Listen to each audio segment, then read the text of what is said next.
Looking at the equity markets today, we've got quite the relief rally. What's the relief? Well, phase one of the election process is over. We don't have a clear winner yet, but at least we're over that first phase.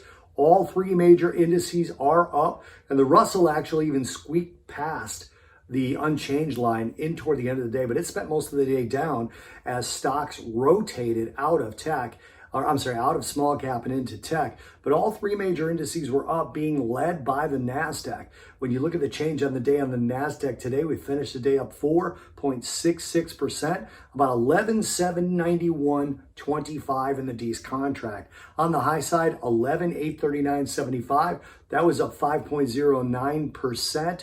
11,230.25 was a low. That was only down 31 basis points. That's the most negative we saw in the tech heavy index. As we're talking about sectors here, investors definitely move out of small cap and your sort of basic sectors and into things like tech. Actually, healthcare was the best performing sector today, but closely followed by communications, IT, and consumer discretionary. And part of the consumer discretionary sector is actually things like TVs and the kind of things that point toward economic growth and a potential growth story. So overall, people moving out of cyclicals and into growth definitely help benefit the NASDAQ. You're looking at the ones that were down were financials, materials, industrials, and utilities.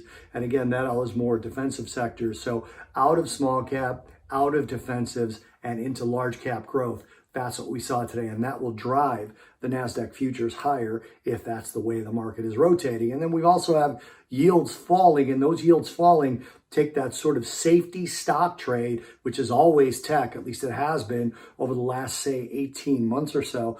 The flight to safety equity play is tech. And when you have yields falling the way they were falling today, the German Bobl, which is the 5-year, had a negative 85 basis point auction today. We actually had the 10-year note in the US go from 80 to 75. We had the 30-year go from 166 to 151. So some moves down in yields there, which can drive people into tech because, again, if you're not getting yield in bonds, you go into equities. And again, tech is, at least in the medium term, the safe haven play there. That benefited the NASDAQ, which outperformed all the major indices today.